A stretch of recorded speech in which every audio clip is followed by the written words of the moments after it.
Hi మిత్రులందరికీ price action Telugu channel.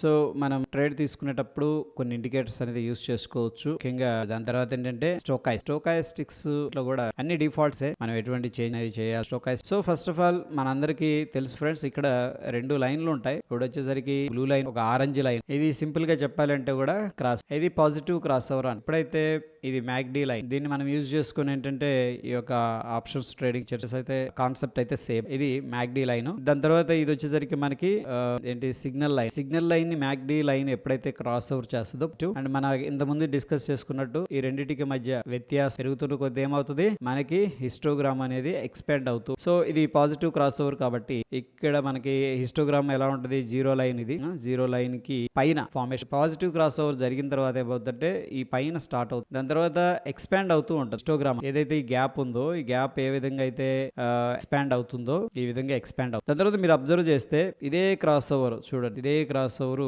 Narrow అయిపోయి ఇలా సిగ్నల్ ఇక్కడ ఏమైంది, ఈ డిస్టెన్స్ తగ్గిపోయింది. ఈ తగ్గిపోయినప్పుడు ఏం జరిగిద్దంటే ఇక్కడ మనకి ఏది ఇక్కడ దాకేమో గ్రీన్ కలర్ వచ్చింది కదా, లైట్ గ్రీన్ కలర్ వస్తుంది అనమాట. చాలా light green colour histogram formation. నేనేంటంటే ఈ గ్రే కలర్ అనేది అంటే తగ్గుతూ కానీ ఈ యొక్క హిస్టోగ్రామ్ ని మనం అండర్స్టాండ్ చేసుకుంటే ట్రేడ్స్ అనేది తీసుకో. ఎప్పుడైతే ఈ గ్యాప్ అనేది ఇక్కడ డిస్టెన్స్ అనేది నేరో అవుతుందో మనకి ఇది గ్రే కలర్ లో, యాక్చువల్గా ఏంటంటే లైట్ గ్రీన్ లో వస్తుంది అనమాట. ఇది మన డిఫాల్ట్ సెట్టింగ్స్ అనేది తీసుకున్నట్టయితే లైట్ గ్రీన్ కలర్. దీని అర్థం ఏంటంటే మనకి లైట్ గ్రీన్ కలర్ లో ఇక్కడ హిస్టోగ్రామ్ వస్తుందంటే దాని అర్థం ఏంటంటే మొమెంటం స్లో అవుతుందని, అంతేగాని రివర్స్ అని కాదు. మొమెంటం ఏదైతే ఇక్కడ ఎలా ఉంది, మొమెంటం అప్ సైడ్ ఉంది, ఇక్కడ మొమెంటం ఏమంటే స్లో అయినప్పుడు ఏం జరుగుతుంది, ఫర్ ఎగ్జాంపుల్ అప్ ట్రెండ్ అనుకోండి, ఇలా పైకి వెళ్ళిన తర్వాత ఇది పుల్ బ్యాక్. ఓకే, ఇది మనం రిట్రేస్మెంట్ అనుకోవచ్చు, పుల్ బ్యాక్ అనుకోవచ్చు. ఏదైతే ఇక్కడ పుల్ బ్యాక్ జరుగుతుందో ఆ యొక్క పుల్ బ్యాక్ ఇక్కడ క్లియర్ గా మనకి హిస్టోగ్రామ్ అనేది లైట్ గ్రీన్ కలర్ లో కనిపించడం అనేది జరుగుతుంది. సో ఫ్రెండ్స్, ఇక్కడ రెండు ప్రశ్నలు ఉన్నాయి. ఒకటి వచ్చేసరికి మొమెంటం అర్థమవుతుంది, ఏది స్ట్రాంగ్ గ్రీన్ క్యాండిల్ అనేది ఫార్మేషన్, ఇప్పుడు మనకి మొమెంటం స్ట్రాంగ్ గా ఉంది అర్థమవుతుంది. అదేవిధంగా హిస్టోగ్రామ్ లైట్ కలర్ ఎప్పుడైతే ఫార్మేషన్ జరుగుతుందో దాన్ని మనం షార్ట్ టర్మ్ రిట్రేస్మెంట్ లేదా పుల్ బ్యాక్ జరుగుతుందని చెప్పేసి. ఈ కేసులో మనం ఏం చేయొచ్చు అంటే ఫస్ట్ స్ట్రాంగ్ మొమెంటం వస్తున్నప్పుడు లాంగ్ తీసుకోవచ్చు. అదేవిధంగా రిట్రేస్మెంట్ లో, ఇది రిట్రేస్మెంట్ అని అనుకుంటున్నాం మనం, పుల్ బ్యాక్ ఇది ఎక్కడ దాకా వెళ్తుందో తెలియదు, దీంట్లో కూడా మనం షార్ట్ చేయొచ్చు, తప్పులేదు కదా. ఈ మధ్య కాలంలో మనకి మార్కెట్ వీక్ గా ఉంది కాబట్టి ఒకసారి అలా పైకి వెళ్తున్నాడు, దాని తర్వాత అంతా కిందకి వెళ్ళి ఈ రిట్రేస్మెంట్ అనుకొని చెప్పలేం మనం. పుల్ బ్యాక్ కూడా స్ట్రాంగ్ గా ఉంటుంది అనమాట. ఈ పుల్ బ్యాక్ కూడా మనం షార్ట్ చేసి అడ్వాంటేజ్ కూడా తీసుకోవచ్చు. అయితే దాన్ని మనం ఈ యొక్క ఇండికేటర్ సహాయంతో ఏ విధంగా తీసుకోవచ్చు అనేది ఒకసారి చూద్దాం ఫ్రెండ్. అండ్ నేను ఒకసారి ఏం చేస్తున్నానంటే అన్ని కూడా డిఫాల్ట్స్ ఇండికేటర్స్ అనేది యాడ్ చేస్తాను, ఎందుకంటే చాలా మంది స్టోకాస్టిక్ నార్మల్ ఉంటుంది, దాని తర్వాత ఆర్ఎస్ఐ ఉంటుంది, దాని తర్వాత మనకిలో తర్వాత కూడా ఎనీహౌ ఇక్కడ రిలేటివ్ స్ట్రెంత్ ఇండెక్స్ గురించి అండ్ స్టోకాస్టిక్. చూడండి, స్టోకాస్టిక్ ఆర్ఎస్ఐ అనేది మనలో ఈ ఆర్ఎస్ఐ తీసుకుంటేనేమో స్మూత్ గా ఉంది, ఇక్కడ పాజిటివ్ సిగ్నల్ వచ్చి అంటే ఓవర్ సోల్డ్ లెవెల్ కే ఇది స్టోకాస్టిక్. బట్ ఇది కొద్దిగా ఫ్లక్చువేట్ గా ఉంది, రెండు ఒకటే. అందుకని మనం ఏం చేస్తుంటే normal stochastic relative strength RSI బైన్ అయినా స్టోకాస్టిక్. ముందుగా ఈ యొక్క స్టోకాస్టిక్ విషయానికి వస్తే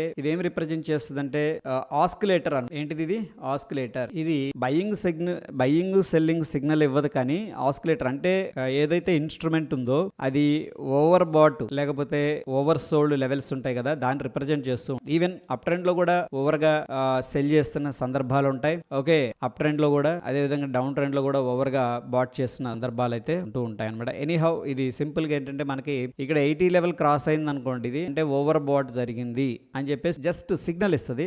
దాన్ని మనం బ్లైండ్ గా అయితే ఫాలో అవుతుంది. తర్వాత మన మ్యాక్డీ అనేది అదే విధంగా ఇక్కడ 20 లైన్ అనేది కనిపిస్తుంది. ఎప్పుడైతే 20కి కింద ఈ యొక్క స్టోకాస్టిక్ ఆర్ఎస్ఐ ఆస్కిలేటర్ రావడం జరుగుతుందో దాని అర్థం ఏంటంటే మార్కెట్ లో ఓవర్ సోల్డ్ లెవెల్ అనేది వచ్చింది అని చెప్పేసి చెప్తుంది అనమాట. ఓకే, ఇది సింపుల్ గా మనకి స్టోకాస్టిక్ ఆర్ఎస్ఐ. అదే విధంగా మ్యాక్డీని ఒకసారి రీసెట్ చేస్తాం. ఇది ఇక మనకేం లేదు, ఇది మీరు యాడ్ చేసిన నేను యాడ్ చేసిన సేమ్ సెట్టింగ్స్ ఉంటాయి. అయితే ఫ్రెండ్స్, ఇక్కడ ఏంటంటే మ్యాక్డీలో మనం అనుకున్నాం కదా పాజిటివ్ క్రాస్ ఓవర్ జరిగింది, పాజిటివ్ హిస్టోగ్రామ్. ఇక్కడ చూడండి, ఇది ఏం చెప్తుంది, రిట్రేస్మెంట్ జరుగుతుంది అని చెప్పి, ఏది పుల్ బ్యాక్ జరుగుతుంది అని చెప్పి. అయితే అది పుల్ బ్యాక్ లో కూడా మనం తీసుకోవచ్చు, వెరీ యాక్టివ్ గా మనం ఉంటే స్కాల్ప్ లాగా చేసుకోవచ్చు.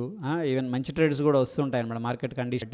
అండ్ ఇక్కడ పాజిటివ్ క్రాస్ ఓవర్ జరిగింది, పాజిటివ్ హిస్టోగ్రామ్. దాని తర్వాత ఇదంతా కూడా రిట్రేస్మెంట్. ఇక్కడ నెగిటివ్ క్రాస్ ఓవర్ జరిగింది చూడండి, నెగిటివ్ క్రాస్ ఓవర్ జరిగిన తర్వాత హిస్టోగ్రామ్ ఏంటంటే నెగిటివ్ స్టార్ట్ అంటే జీరో లైన్ కింద, ఇది యాక్చువల్ జీరో లైన్, ఇక్కడ ఆ జీరో లైన్ కింద రెడ్ కలర్ లో ఫార్మేషన్ జరుగుతుంది. ఇదంతా డిఫాల్ట్ అనమాట. మీరు జెరోదా అప్ స్టాక్స్ దాన్ ఇంకోటి ఏది యూస్ చేసుకున్నా ఇవే సెట్టింగ్స్, ఇవే కలర్స్ కాంబినేషన్స్ అనేవి కనిపిస్తాయి. ఓకేనా. సో ఇక్కడ మనకి చూడండి ఇది రెడ్ అంటే ఏంది, సెల్లింగ్ జరుగుతుంది, నెగిటివ్ క్రాస్ ఓవర్ జరిగింది, మొమెంటం ప్రస్తుతం డౌన్ సైడ్ ఉందని చెప్పేసి క్లియర్ గా చెప్తుంది. బట్ అగైన్ ఇక్కడ మనం అబ్జర్వ్ చేస్తే లైట్ కలర్ కానీ ఈ క్యాండిల్ మినహాయిస్తే ఇది లైట్ కలర్ ఇక్కడ ఉంది కదా చూడండి, లైట్ కలర్ గ్రీన్ అనేది కానీ ఇదంతా ఏంటి, రిట్రేస్మెంట్ అని సజెస్ట్ చేస్తుంది. రిట్రేస్మెంట్ లో కూడా కొద్దిగా మనం ప్రైస్ యాక్షన్ ఫోకస్ అనేది చేస్తే షార్ట్స్ లాంగ్స్ కూడా ఎంట్రీ అనేది చేసుకోవచ్చు. ఇక్కడ రిట్రేస్మెంట్ జరుగుతుంది కాబట్టి ఇక్కడ మనం ఏంటంటే లాంగ్ ఆపర్చునిటీ ప్లాన్ చేసుకోవచ్చు, అంతే కదా. ఇది రిట్రేస్మెంట్ జరుగుతుంది చూడండి, మార్కెట్ ఇలా కిందకు వచ్చి రెడ్ ఫార్మేషన్ జరిగింది, దాని తర్వాత రిట్రేస్ లో మనం ఏం చేస్తాం లాంగ్, అదే విధంగా ఈ స్ట్రాంగ్ డౌన్ సైడ్ లో ఏం చేస్తాం ఇక్కడ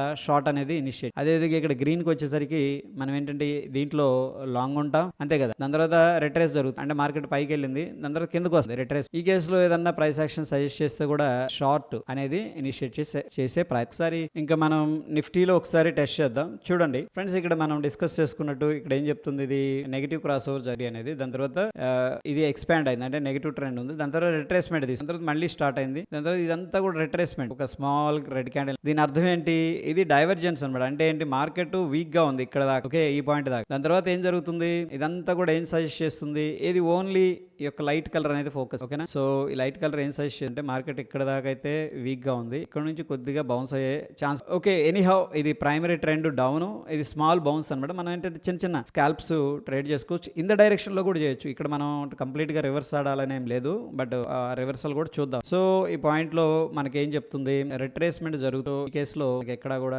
మంచి సెటప్ ఏం కనిపించి based on the price, but candle sticks కొద్దిగా ఐడియా ఉంటుందని చెప్పి ఈ రెండు క్యాండిల్స్ ఏంటంటే మనకి ఒక ప్రెషర్ క్యాండిల్స్. అంటే ఏంటి, మార్కెట్ లో వీళ్ళు కిందకు వచ్చారు, ఎవరు బేర్స్ కిందకు వచ్చారు, బట్ దీన్ని హోల్డ్ చేస్తారు చూడండి, ఈ లెవెల్లో ఎగ్జాక్ట్ గా మార్కెట్ కిందకి వెళ్ళని. ఇది మనం చూస్తున్న టైం ఫ్రేమ్ వచ్చేసరికి 15 మినిట్స్ 30 మినిట్స్ ఏం చేశారు, మార్కెట్ ని హోల్డ్ చేసి ఎవరు బుల్స్. మేబీ ఇక్కడ నుంచి కన్సల్టేషన్ అయ్యి కిందకి కూడా వెళ్ళొచ్చు, బట్ మనం అబ్జర్వ్ చేస్తున్నాం ఇప్పుడు మ్యాక్లీ ఏం చెప్తుందంటే ఇక్కడ రిట్రేస్మెంట్ గట్టిగా ఉంది అని చెప్పేసి. ఎందుకంటే ఇదంతా చూడండి దగ్గరకు వచ్చేస్తుంది, ఇది ఫస్ట్ రెడ్ తో స్టార్ట్ అయింది, అక్కడ నుంచి లైట్ రెడ్ అంటే రిట్రేస్మెంట్ కూడా ఇంకా కన్వర్ట్ అయింది కదా. రిట్రేస్మెంట్ ఫస్ట్ ఎలా ఉంటుంది, trend reversal, down trend, retracement, ఇంకా అక్కడ నుంచి రివర్సల్ అనమాట, అంతే కదా. సో ఇది రివర్సల్ పాయింట్ యాక్చువల్ గా, బట్ బిఫోర్ ఏంటంటే మనకి ఇక్కడ అలర్ట్ ఇస్తుంది ముందుగానే రిట్రేస్మెంట్ జరుగుతుంది. బిట్వీన్ మనకి ఏదన్నా చూడండి 19,543 దగ్గర ఒక డబుల్ టాప్ అనేది ఈ రెసిస్టెన్స్ బ్రేక్అవుట్ అయ్యేటప్పుడు మనం ఏం చేసుకోవచ్చు, వెంటనే ఆ బ్రేక్అవుట్ జరిగేటప్పుడు లోవర్ టైం ఫ్రేమ్స్ కి వెళ్ళి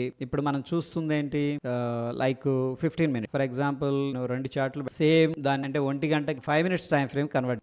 ఇది పర్ఫెక్ట్ డబ్ల్యూ ప్యాటర్న్ కూడా కిందకు వచ్చింది, మళ్ళీ ఇక్కడికి వచ్చింది, ఇది బ్రేక్అవుట్ జరుగుతున్నప్పుడు ఏంటంటే మన స్కాల్ప్ అనేది entry based on the lower time. మనమేమో అనాలిసిస్ ఏం చేస్తాం ఇక్కడ 15 మినిట్స్ లో అనాలిసిస్ చేసి లోవర్ టైం ఫ్రేమ్స్ కి వెళ్ళి అబ్జర్వ్ చేస్తున్నాం ఎంట్రీ కోసం, లైక్ 1 మినిట్ 2 మినిట్ 3 మినిట్ కూడా మన టైం ఫ్రేమ్స్ అనేది స్విచ్ చేస్తాం. ఓకే, ఈ విధంగా మనం ట్రేడ్ చేసుకోవచ్చు. ఇంకొక ఎగ్జాంపుల్ చూద్దాం రిట్రేస్మెంట్ ది. ఇక్కడ చూడండి ఫర్ ఎగ్జాంపుల్ ఈ కేసులో సెల్లింగ్ కదా, ఇదేం చెప్తుంది, సెల్లింగ్. అండ్ మోర్ ఓవర్ ఏంటంటే ఇక్కడ మనం ట్రేడ్ తీసుకునేటప్పుడు స్టోకాస్టిక్స్ అబ్జర్వ్ చేయండి. ఈ కేసులో మనం బుల్లిష్ తీసుకోవచ్చు, తప్పలేదు, బట్ స్టోకాస్ మీద కూడా ఫోకస్ అనేది చేయండి. ఫర్ ఎగ్జాంపుల్ అనుకుందాం, స్టోకాస్టిక్స్ గానీ మనకి కొద్దిగా ఈ లెవెల్ దాటి పైకి వెళుతూ ఉంటే, ఏది 20 లెవెల్ అనేది బిలో 20 లెవెల్ వచ్చిందంటే వీక్ గా ఉన్నట్టు పెట్టుకోండి, వీక్ గా ఉన్నట్టు. ఆ వీక్నెస్ అంతా పోయిన తర్వాత ఈ స్టోకాస్టిక్ అప్ సైడ్ గానీ మూమెంట్ అవుతూ ఉంటే, గుర్తుపెట్టుకోండి అప్ సైడ్ అనేది మూమెంట్ అవుతూ ఉంటే, సో స్లైట్ గా ఏంటంటే పాజిటివ్ సెంటిమెంట్ అనేది డెవలప్ అవుతుంది అని చెప్పేసి. అదే విధంగా ఇక్కడ స్టోకాస్టిక్స్ చూడండి, they have spent lot of time అన్నమాట. ఇక్కడ మనకి స్పెండ్ చేశారు ఎక్కడ అబౌవ్ 70 లెవెల్ 80 లెవెల్ అంతేనా, అబౌవ్ 80 అనేది వాళ్ళు స్పెండ్ చేసి ఎప్పుడైతే 80 నుంచి కిందకు వస్తున్నారో దీని అర్థం ఏంటంటే ఇంకా ఇక్కడ ఏదైతే బాట్ ఉందో ఓవర్ బాట్ లెవెల్ అనేది అయిపోయింది, కిందకు వస్తున్నారంటే మొమెంటం షిఫ్ట్ అవుతుంది అని, ఓకేనా. సో ఇక్కడ మొమెంటం షిఫ్ట్ అనేది మనం అండర్స్టాండ్, ఇక్కడ నుంచి మొమెంటం అప్ సైడ్, ఇక్కడ నుంచి మొమెంటం అప్ సైడ్, ఇక్కడ నుంచి momentum down side, okay. So ఇక్కడ నుంచి మొమెంటం డౌన్ సైడ్, ఈ విధంగా స్టోకాస్టిక్స్ ని అర్థం. మనం ఈ కేసులో ట్రేడ్ తీసుకునేటప్పుడు స్టోకాస్టిక్స్ ని కూడా హెల్ప్ తీసుకోండి. స్టోకాస్టిక్స్ ఇక్కడ ఉంది అనమాట, అరౌండ్ 70 65 70 ఉంది. అంటే ఏం చెప్తుందంటే కొద్దిగా పాజిటివ్ మొమెంటం అనేది ఉంది. Again it's probability game, okay. 10 out of 10 లో ఏంటంటే సక్సెస్ అయ్యావు. ఈ కేసులో మనం అబ్జర్వ్ చేద్దాం, ఇక్కడ డౌన్ ట్రెండ్ అనేది నడుస్తుంది, రైట్. ఇది డౌన్ ట్రెండే కదా క్లియర్ గా, అవును. దాని తర్వాత మనకి రిట్రేస్మెంట్ సైజ్ ఇక్కడ నుంచి సైజ్ చేసి జస్ట్ కర్సర్ పెడతాం, ఇక్కడ 945 నుంచి మనకి సైజ్ ఏమని రిట్రేస్మెంట్. సో ప్రాబబుల్ ఏంటంటే ఈ రెండు candle selling candle candle, but అంత సెల్లింగ్ కనిపించట్లేదు యాజ్ పర్ ద మ్యాక్డీ. బట్ మ్యాక్డీ ఏం చెప్తుంది, ఇక్కడ నుంచి రిట్రేస్ ప్రోబబుల్లీ ఒకవేళ మనం క్విక్ గా ఉంటే ఈ బ్రేక్అవుట్ అనేది ఎంట్రీ తీసుకోవచ్చు. ఒకవేళ మిస్ అయ్యామనుకోండి, ఇది కొంచెం ఇండికేషన్ క్యాండిల్, ఓకే, దాని తర్వాత వెయిట్ చేస్తుంటే ఇక్కడ అబ్జర్వ్ చేయండి, ఇదంతా రిట్రేస్మెంట్ సజెస్ట్ చేస్తుంది. ఇదంతా కూడా ఏదైతే ప్రైస్ ఉందో ఇక్కడ ప్రైస్, ఇక్కడ మ్యాక్డీ ఏం చెప్తే రిట్రేస్మెంట్ ఉంది. రిట్రేస్మెంట్ చేసినప్పుడు మనం ఏం చేస్తాం, ఓకే రిట్రేస్ జరిగితే ఏదైనా లాంగ్ ఆపర్చునిటీ ఉందా స్మాల్ టైం ఫ్రేమ్ కోసం, అంతేగాని ఇది హోల్డ్ చేయడానికి కాదు. ఎందుకంటే మనం చూస్తున్న టైం ఎక్కువ. దీన్ని మనం 1 అవర్ డైలీ అట్లా అప్లై చేసుకుంటే కూడా మన లాంగ్ ట్రేడ్స్ అనేది ప్లాన్, ఓకే, సేమ్ థింగ్ అనేది అప్లై అవుతుంది లాంగర్ పీరియడ్ లో కూడా. అండ్ ఇక్కడ అబ్జర్వ్ చేస్తే నాకేమనిపిస్తుంది అంటే, ఇక్కడ చూడండి బుల్లిష్ ఎంగల్ఫింగ్ జరిగి క్యాండిల్, ఈ క్యాండిల్ పైన ఎంట్రీ తీసుకోవచ్చు, లేదంటే ఇదైతే పర్ఫెక్ట్. ఎందుకు స్క్వీజ్ జరిగి అబ్జర్వ్ చేయండి, ఇది వచ్చేసరికి మంచి సాలిడ్ క్యాండిల్. దాని తర్వాత ఈ క్యాండిల్ రేంజ్ లోనే మార్కెట్ ఉంది అంటే అర్థం ఏంటి, ఇదేం బై చేశారు, దాని తర్వాత అంత కన్సోలిడేషన్. సో కన్సోలిడేషన్ నుంచి స్ట్రాంగ్ గా బ్రేక్అవుట్ మొమెంటం ఉంది. ఇక్కడ ఇమీడియట్ గా 50 పాయింట్స్ పైన 52 53 పాయింట్స్ మూవ్ అయింది. సో ఎడదమనే ఆప్షన్ తీసుకున్నా సరే మనకి 20-25 పాయింట్స్ అట్లీస్ట్ 5 to 10 పాయింట్స్ అయితే గట్టిగా వస్తాయి కదా డెఫినెట్ గా. సో ఇక్కడ మనకి ఎలా హెల్ప్ చేసింది ఇది తెలియదు. ఇక్కడ మొమెంటం ఇచ్చింది, దాని తర్వాత కిందకి వెళ్తుంది కూడా చెప్పలేం, అంతే కదా. జస్ట్ మొమెంట్ ఇస్తున్నారు, ఒకసారి ఏం చేస్తున్నారు, మొమెంట్ ఇస్తున్నారు, కిందకి వెళ్ళిపోతున్నారు. నిన్న బ్యాంక్ నిఫ్టీలో అలాగే పైకి మూవ్ ఇచ్చాడు, కంప్లీట్ గా రివర్స్ చేసి, అట్లాగే ఇక్కడ మూవ్ ఇచ్చాడు, దాని తర్వాత రివర్స్ కూడా అవ్వచ్చు కదా, క్వశ్చన్ మార్క్ మన అంతే. బట్ ఈ హెల్ప్ అనేది మనం తీసుకోవడం వల్ల ఏం జరిగింది, ఓకే ఇది రిట్రేస్ జరుగుతుంది, చూద్దాం ఏదైనా లాంగ్ ఆపర్చునిటీ ఉంటే, ఓకే మనం ఫోర్స్ చేసుకోవద్దు, ఇక్కడ రిట్రేస్ జరుగుతుంది కాబట్టి కంపల్సరీగా బై అయ్యే తీసుకోవాలని. సెటప్స్ అనేది ప్లాన్ చేసుకోండి, సెటప్స్ ని అబ్జర్వ్ చేయండి. ఈ కేసులో ఇదైతే నాకు బాగా అనిపిస్తుంది డెఫినెట్ గా. మనం దాని తర్వాత ట్రేడ్ అనేది మనం అబ్జర్వ్ చేస్తే ఇక్కడ దాకా స్ట్రాంగ్ ఉంది, ఇక్కడ మనం ఎంట్రీ తీసుకున్న, ఇక ఇక్కడ దాకా మనం షార్ట్ చేయొద్దు, గుర్తుపెట్టి. ఇక్కడ ఇండెసిషన్ ఫామ్ అయింది, షూటింగ్ స్టార్ వచ్చింది, ఇవన్నీ కూడా అవాయిడ్ చేయండి. ఎందుకంటే మ్యాక్డీ మొమెంటం లో సజెస్ట్ చేస్తుంది కాబట్టి ఒకవేళ మనకు కుదిరితే అదే డైరెక్షన్ లో ట్రేడ్ తీసుకోవచ్చు, స్కాల్ప్ అయినా సరే ఏదైనా సరే, బట్ అవాయిడ్ చేయండి షార్ట్. ఇక్కడ అబ్జర్వ్ చేస్తే కరెక్ట్ గా ఈ పాయింట్ మళ్ళీ ఏమైంది, మ్యాక్డీలో రిట్రేస్మెంట్ అనేది మనకు తెలియదు, ఎందుకంటే మొమెంటం మళ్ళీ కంటిన్యూ అవ్వచ్చు కదా. అప్పుడు మనం అబ్జర్వ్ ఏదైనా సెటప్ ఫార్మేషన్ కూడా నాకైతే ఇది వెరీ గుడ్ అని, ఇక్కడ నుంచి కూడా మంచి రిట్రేస్ స్టార్ట్ అయింది. తర్వాత అబ్జర్వ్ చేస్తూ ఉంటే ఇక్కడ షూటింగ్ స్టార్ జరిగి ఒకవేళ ఏదైనా స్కాల్ప్ చేస్తే అప్ సైడ్ ఇక్కడ కొద్దిగా ప్రాఫిట్ వస్తుంది, వెంటనే ఫేడ్ అయింది, ఎనీ హౌ స్టేబుల్ అవ్వాలి. సో ఇది కూడా హింట్ కొద్దిగా రిజెక్షన్ జరుగు, బీ కేర్. సో ఈ యొక్క రేంజ్ బ్రేక్అవుట్ జరిగిన తర్వాత ఎందుకు మనకి ఇక్కడ రిట్రేస్మెంట్ కదా, షార్ట్ సైడ్ ప్లాన్ చేసుకోవచ్చు. ఈ క్యాండిల్ ఏం చెప్తుందంటే మనకి క్లియర్ గా బ్రేక్అవుట్ అయింది కదా, సక్సెస్ఫుల్ బ్రేక్అవుట్. ఈ క్యాండిల్ తర్వాత మనం ఎంట్రీ తీసుకోవచ్చు. అండ్ మరోవర్ ఏంటంటే ఇక్కడ ఎంట్రీ తీసుకోవచ్చా ఈ క్యాండిల్ లో అంటే కూడా, ఈ క్యాండిల్ ఉంది కదా, ఈ క్యాండిల్ లో మనకేంటంటే ఎంట్రీ తీసుకోవచ్చు, బట్ ఏంటంటే వెరీ క్విక్ స్కాల్ప్ అనమాట. 18 పాయింట్స్ దాకా 16 పాయింట్ల 12 పాయింట్స్ దాకా మూవ్ అయింది down side. But solid candle అనేది ఎప్పుడు కూడా కనిపించాలి. సాలిడ్ క్యాండిల్ ఇక్కడ కనిపించింది మనకి, ఓకే. ఇదంతా ఇండెక్స్ ఏదైతే మనం చూస్తున్నామో ఇదంతా కూడా based on the price action ఏంటంటే ఇండెక్స్ ఇక్కడ దాకా ఇది సాలిడ్ క్యాండిల్, అంటే సెల్లర్స్ స్ట్రాంగ్ గా ఎంటర్ అయ్యారని చెప్పేసి కనిపిస్తుంది. ఈ కేసులో మనం ఏం చేసుకోవాలంటే ఇక్కడ ఏదైతే సపోర్ట్ ఉందో మనకి టెంపరీ సపోర్ట్ బ్రేక్అవుట్ అయ్యేటప్పుడు ఎంట్రీ, అండ్ ఈ క్యాండిల్ పైన మనం stop loss, okay, in case things goes wrong కూడా. బట్ ఎనీ హౌ ఇక్కడ కొద్దిగా విశ్వాసం ఉన్నాయి, ఇక్కడ బ్రేక్అవుట్ అయింది మళ్ళీ లోపలికి వెళ్ళి, బట్ అగైన్ టార్గెట్ అయితే ఈ కేసులో రిట్రేస్మెంట్ జరిగింది కదా డౌన్ సైడ్, అంటే పుల్ బ్యాక్. ఈ పుల్ బ్యాక్ లో మనకి ఈ క్యాండిల్ తర్వాత మాత్రమే మన ఇక్కడ డెసిషన్ తీసుకోవడం అనేది, ఎందుకంటే ఇదంతా ఇండెక్స్ క్యాండిల్స్ రైట్. ఒకవేళ ఏదన్నా తీసుకున్నా వెరీ క్విక్ స్కాల్ప్ ఇది, అండ్ అప్ సైడ్ రిజెక్షన్ జరిగింది. ప్రైస్ యాక్షన్ ఏం చెప్తుందంటే ఒక రేంజ్ లో ఎప్పుడైతే మనకి ఈ క్యాండిల్ కనిపించిందో కాన్ఫిడెన్స్ బిల్డప్ అవుతుంది. అండ్ జనరల్ గా ఏంటంటే ఈ క్యాండిల్ కింద కూడా మన సాలిడ్ క్యాండిల్ కదా, ఇక్కడ ఎందుకు మనకి రిట్రేస్మెంట్ సజెస్ట్ చేసే సాలిడ్ క్యాండిల్ కోసం ఈ క్యాండిల్ అంటే స్టాప్. ఓకే, ఎనీ హౌ ఇది కొద్దిగా మనం ప్రాక్టీస్ అనేది చేసుకోవాలి. ఎప్పుడైతే ప్రాక్టీస్ అనేది చేస్తాం మనకి ఏంటంటే బెట్ అనేది రావడం. ఓకే, సో ఈ కేసులో చూడండి మనం ఏం సజెస్ట్ చేసి మ్యాక్డీ అనేది ఇక్కడ చూడండి, ప్రీవియస్ గా ఇదంతా కూడాను అప్ సైడ్, దాని తర్వాత రిట్రేస్ ఇక్కడ బ్రేక్అవుట్ అయ్యి ఇది ప్రీవియస్ గా సింగిల్ లో అనేది. అండ్ మోరోవర్ ఏంటంటే ఇక్కడే మనం ఎందుకు ఎంట్రీ తీసుకోవచ్చు, ఇక్కడ మనకి ఇదంతా కూడా ఏం సజెస్ట్ చేస్తుంది, బుల్లిష్ వెళ్ళమని చెప్పట్లేదు, ఇది జస్ట్ ఇక్కడ దాకా వెళ్ళింది, బుల్ అయిపోయింది. బట్ బుల్లిష్ లో ఏం పెద్దగా సెటప్స్ ఏం కనిపించలేదు. బట్ ఇదంతా కూడా రిట్రేస్మెంట్ సజెస్ట్ చేస్తూ, రిట్రేస్మెంట్ చేస్తున్నప్పుడు మనం ఏం చేయొచ్చు, ఎక్కడైనా షార్ట్ ఆపర్చునిటీ ఇక్కడ ఇక్కడ ఇక్కడ ఇండెక్స్ సాలిడ్ క్యాండిల్, అండ్ ఎప్పుడైతే ఈ యొక్క సాలిడ్ క్యాండిల్ లోని బ్రేక్ చేస్తారు ఫ్రెండ్స్ షార్ట్ సైడ్, ఈ యొక్క స్వింగ్ పైన ఏంటంటే స్టాప్ లాస్. ఇక్కడ టెక్నికల్ గా మాట్లాడుకోవాలంటే 19,821 ఏంటంటే మంచి లెవెల్ అని మనకి. ఎందుకు ఇక్కడ షార్టే మనం అనుకుంటున్నామంటే ఈ యొక్క మ్యాక్డీ మనకి సజెస్ట్ చేస్తుంది, ఓకే వీక్ గా ఉంది, ఇక్కడ వచ్చింది మొమెంట్, బట్ మొమెంటం ఇక్కడ ఏం కనిపించట్లేదు, క్వశ్చన్ మార్క్ కంటిన్యూ అవుతుందా కిందకి వెళ్తుందా. నెక్స్ట్ మనం అనలైజ్ చేస్తుంటే మొమెంటం కిందకే ఉంది. సో కిందకి ఏదన్నా ఆపర్చునిటీ వస్తుందా, మనం ఏమన్నా ప్లాన్ చేసుకోవచ్చా, ఇక్కడ సెటప్స్ ఉన్నాయి plan. So as per the price action మనం ఇంతకుముందు డిస్కస్ చేసుకున్నట్టు ఇండెసిషన్ ఫాలో అప్ క్యాండిల్ కింద మనకు లేదంటే కూడా ఈ యొక్క ఏదైతే కన్సోలిడేషన్ లో ఉందో బ్రేక్ క్యాండిల్ పైన స్మాల్ స్టాప్ లాస్, ఓకే ఒక్కొక్కసారి ఫెయిల్ అవుతాయి కూడా, స్మాల్ స్టాప్ లాస్ అనేది మనం యాక్సెప్ట్ చేసుకోవాలి. సో ఇది ఏంటంటే బెటర్ ఇది.